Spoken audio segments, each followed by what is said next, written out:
What is up, everybody? It's Animac here for AnimeUproar, and today I will be breaking down the most recent developments in Black Clover, including the incredible limit-surpassing battle between Dante and Yami, and the long-awaited return of Asta to the battlefield. Things are already hot in Black Clover, and they are heating up even more, so let's get into it. If you enjoy the Black Clover content on this channel and you want us to keep it going, please leave a like to let me know. It really does help. And if you happen to be new to AnimeUproar or you just haven't subscribed, make this the video that you subscribe and hit that notification bell to turn on all notifications. The only way to make sure that you really will be notified by YouTube is to click that bell and select the option that says all. You can also hit me up on Twitter and Instagram at AnimeUproar. Finally, this video will contain Black Clover manga spoilers. As always, in a video like this one, we are dealing with the latest Black Clover story developments, so please proceed with caution, you have been warned.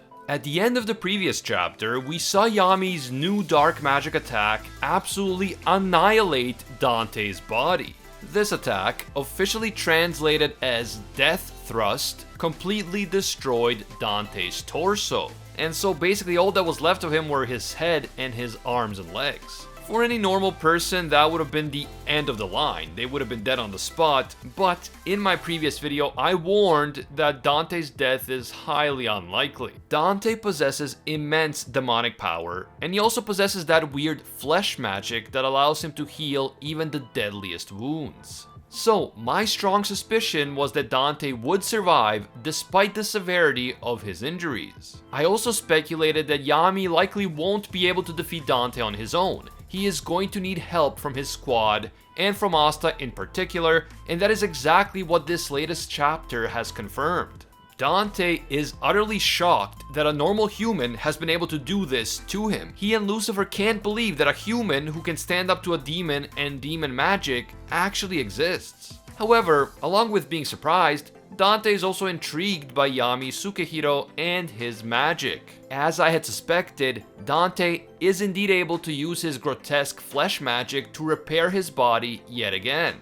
And as he does this, he thanks Yami for providing him with this challenge. Dante then explains that his original magic is this strange flesh or body magic that allows him to heal his wounds. But once he was possessed by Lucifer, his original magic was boosted and became much stronger. That must be why Dante is able to recover so quickly from even the deadliest injuries, including this latest one, which would have killed anyone else. According to Dante, this flesh magic also prevents him from dying or getting old, which if true is just incredibly OP even in the world of Black Clover.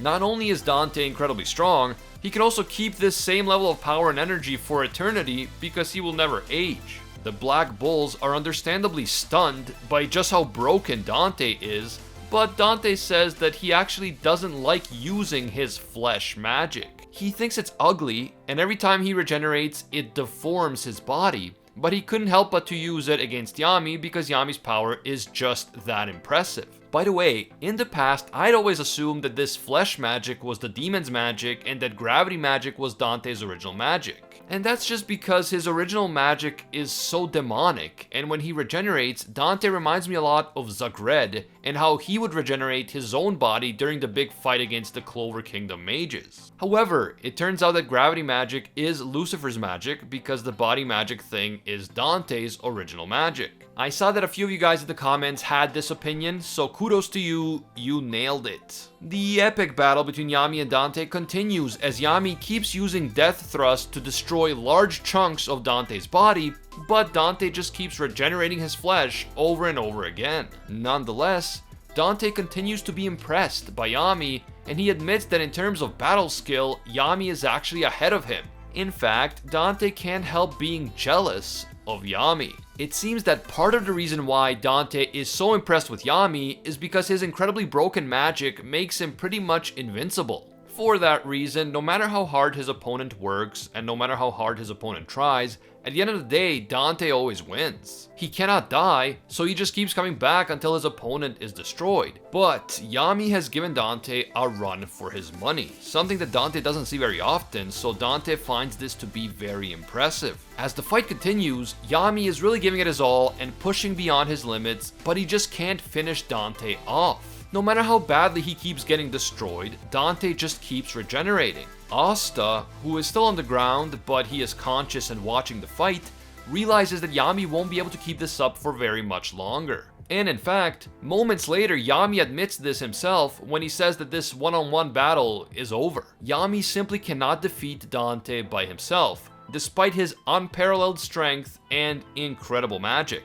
At the end of the day, Dante cannot defeat a demon with infinite mana who just doesn't die, at least not on his own. So, does this mean that Yami is going to give up? Of course not. My boy Yami is not the type of person to ever give up. Yes, he admits that he can't beat Dante by himself, and that is why he invites Asta to come fight with him. After hearing this, Asta gets the shot of motivation that he needed. He musters up the strength to stand up and grab his sword. And in the very last panel of the chapter, the two Black Bull legends, Yami and Asta, are standing side by side as they prepare to face off against Dante. Wow, what a great chapter, and what an awesome fight this has been so far. Yami is surpassing his limits, unlocking new overpowered spells, but it's still not enough. Yami still needs help, and that is one of the things that I love about Black Clover. Sure, the characters do get stronger relatively quickly, and sometimes they can power up by getting emotional or surpassing their limits like in every shonen, but that alone isn't enough to defeat a villain of the caliber of Dante. Teamwork is essential, and as we've seen in the past, teamwork is a major aspect of the Black Clover power system. You can work hard and get super angry and surpass your limits, and that's all great, but that's not always enough. For most of the major battles, you still need to learn to fight using teamwork. You need to learn to combine various different magic types in complex and strategic ways. And for me personally, that is one of the most interesting aspects of Black Clover. And speaking of combining interesting types of magic, I can't wait to see dark magic and anti-magic working together against Dante. On its own, even the super rare and crazy strong dark magic wasn't enough to beat Dante. But when you bring anti-magic into the mix, who knows what might happen? If Yami and Asta can come up with an effective combat strategy, maybe Asta can use his anti-magic to prevent Dante from repairing his flesh at just the right moment. And this would then allow Yami to defeat Dante for good with a strategically placed dark magic attack. I'm thinking that something like this might happen eventually, but before that, I'm expecting an absolutely incredible battle that will test the limit of all three of these mages. No offense to the Golden Dawn or to Noel and the crew, but this battle against Dante is so much more interesting to me than the battles against Xenon and Megicula. We know that eventually Xenon and Megicula will be involved in the final showdown, but so far Dante vs Yami has been the best fight and the highlight of this entire arc for me. And now with Asta joining the fray as well, it's going to get even better. I know I say this a lot, but I really can't wait to see what happens next. Oh, and I almost forgot about the Black Bull spy inside the Spade Kingdom, the one who uses shadow magic. That is also the character that I suspect of being the Black Bull vice captain, and I'm so curious to learn more about him or her. It is very likely that this secret Black Bull will join the battle against the Dark Triad in the very near future. I am absolutely stoked to learn more about this mysterious Black Bull and about shadow magic in particular. Let me know what you guys think. Are you loving the Yami vs Dante battle as much as I am? And how do you think the addition of Asta and anti-magic to the mix is going to change the course of the battle? Are Yami and Asta going to be able to take Dante out? Or will they still fall short and something else will have to happen before Dante goes down? Finally, what do you think about the Black Bull spy? We haven't talked about this character in a while, but when do you think this character will make his or her appearance again?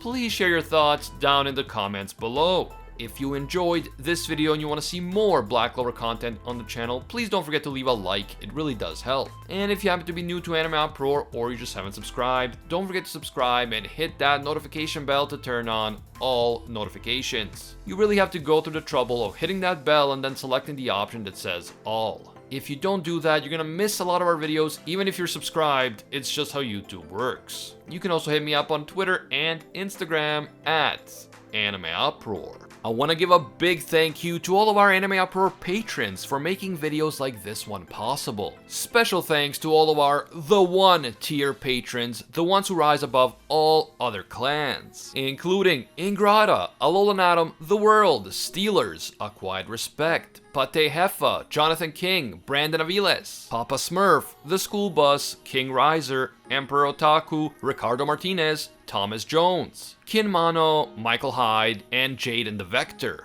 And I can't forget all of our Pro Hero tier patrons, including the one and only Gilgamesh, Nothing But a Fan, Jason Wilson, King Zeldris, Anatoly Kazatsky on Hell Cruise, Cricket XP, Joe Stanton, Very Gucci, Alicia Octor, Jessica Kayla Fond, Hinokami and Water, Bonnie Parks, Zodiart 12, Rathuin Deora, Kraken, Arels, and Deadly Saint. If you enjoy our videos and you feel that they provide value to you, please consider supporting us on Patreon. Even a single dollar will give you access to our patron exclusive Discord, and your name will appear in our videos along with these amazing people. As always, thank you guys so much for watching, and until next time, see ya, Space Cowboys.